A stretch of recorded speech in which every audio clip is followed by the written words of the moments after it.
ও বন্ধু,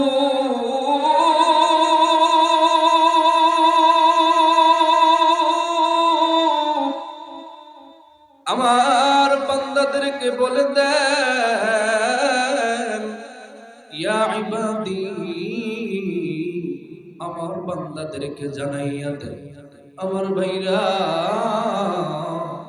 এইখানে একটা জিনিস বোঝার আছে রে বাবা। আসমান সৃষ্টি করেছেন আল্লাহ, জমিন সৃষ্টি করেছেন আল্লাহ, পাহাড় পর্বত সৃষ্টি করেছেন আল্লাহ, চন্দ্র সূর্য সব কিছু বানিয়েছেন আমার আল্লাহ। কিন্তু আল্লাহ কোরআনের কোন জায়গায় বলে নাই আমার আসমান, আমার জমিন, আমার চন্দ্র, আমার সূর্য কোরআনের কোথাও বলে নাই আমার চাঁদ, আমার সূর্য, আমার পাহাড়, আমার পর্বত। বন্ধুরে, আল্লাহ বললেন আমার বান্দা, শুধুমাত্র আমাদেরকে বললেন আমার বান্দা। কেন কেন?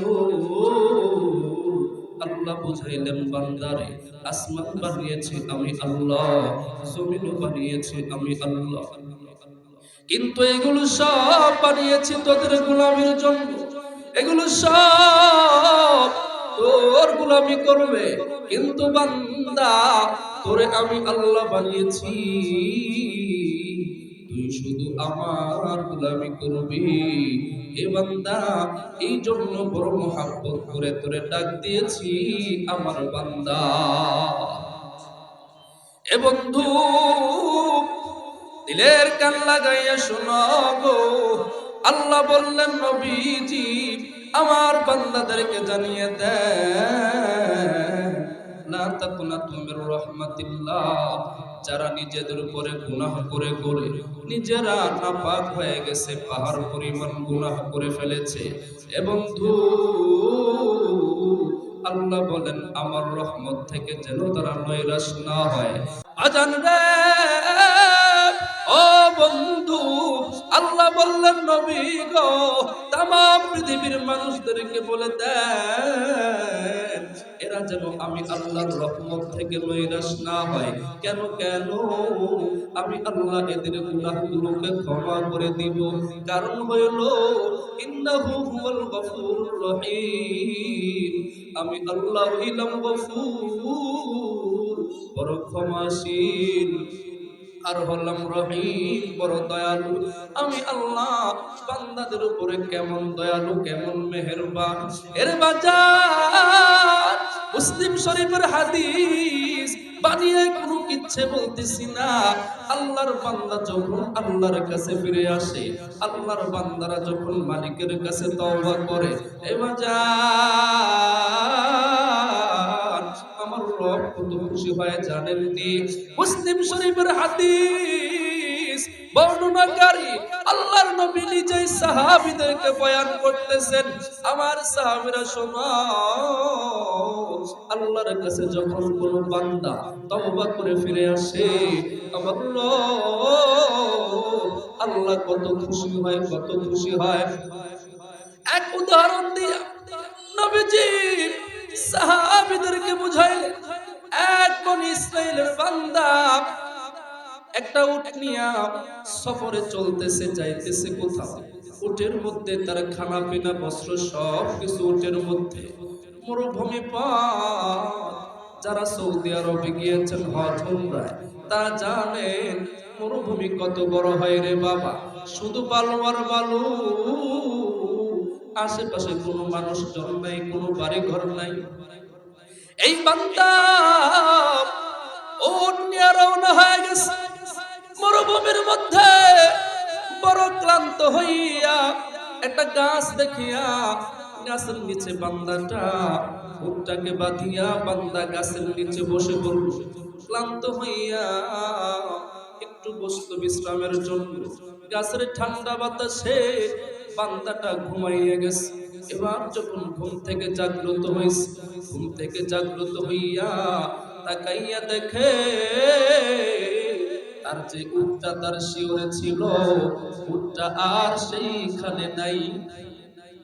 একটু চিন্তা করতে পারে, একটা মরুভূমির মধ্যে, যেখানে কোনো মানুষজন নাই, যেখানে কোনো বাড়িঘর নাই, যেখানে কোনো পথ নাই, কোনো রাস্তা নাই, আর কোনো মানুষ এখানে আসবে না। বান্দা বড় নিঃস্ব হয়ে গেছে, দিলটা বড় ভেঙে গেছে। আমার উটটা কই হারাইয়া গেল, আমার তো এখন বাঁচার কোনো রাস্তা নাই। উটের মধ্যেই তো আমার খানা পিনা বস্ত্র সবকিছুই ছিল। এবার যা বান্দাটা বড় নিঃস্ব হইয়া, দিলটা ভাঙ্গা নিয়া আবারও গাছের নিচে শুয়ে মৃত্যুর জন্য রেডি হয়ে গেল। হাদিসে আসছে, নবী বলেন বান্দাটা মৃত্যুর জন্যই তৈরি হয়ে গেল। এখন তো আমার মরণ ছাড়া দ্বিতীয় কোনো রাস্তা নাই। বন্ধু, বান্দাটা যখন রেডি হয়ে গেছে, আবারও বান্দার চোখে ঘুম চলে আসলো। এমা ঘুম থেকে জাগ্রত হইয়া তাকাইয়া দেখে তার হারানো তার আগের জায়গায় দাঁড়ানো। এ বন্ধু, হারানো গাছের মধ্যে যখন বান্দা দেখিয়া, বান্দা কি পরিমাণ খুশি গো, কি পরিমাণ খুশি। আল্লাহর নবী বলেন বান্দাটা এত খুশি হইছে, এত খুশি হইছে, খুশির ঠেলায় বান্দা একটা শব্দ বলে ফেলছে, আল্লাহুম্মা আনতা আবদি ওয়া আনা রাব্বুক। ও মোর আল্লাহ, আমি তোর রব, তুই মোর গোলাম। কথাটা বলবে কি, আল্লাহ আমি তোমার বান্দা, তুমি হইলা আমার রব। কিন্তু বান্দা খুশি হইয়া এত খুশি হইছে, এত খুশি হইছে, খুশির কারণে বান্দা কথাটাকে উল্টা বলে ফেলছে। এখানে বুঝার বিষয় হইল বান্দা কি পরিমাণ খুশি হইছে, কারণ যেখানে উটটা হারাইয়া গেলে তার বাঁচার কোনো রাস্তা ছিল না। বাজান রে, বান্দা খুশি এই পরিমাণ হইছে, কথাটা পুরা উল্টায় গেছে। বান্দা খুশিতে বলে ফেলছে, আল্লাহ আমি তোমার রব, তুমি মোর গোলাম।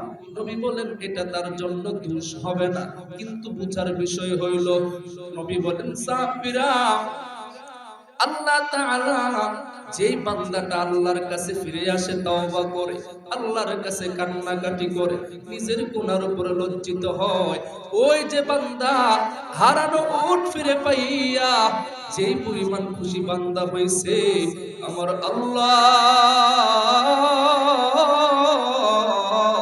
ওই হারানো উট ফিরে পাওয়া ব্যক্তির থেকেও 1000 কোটি গুণে বেশি খুশি হয়।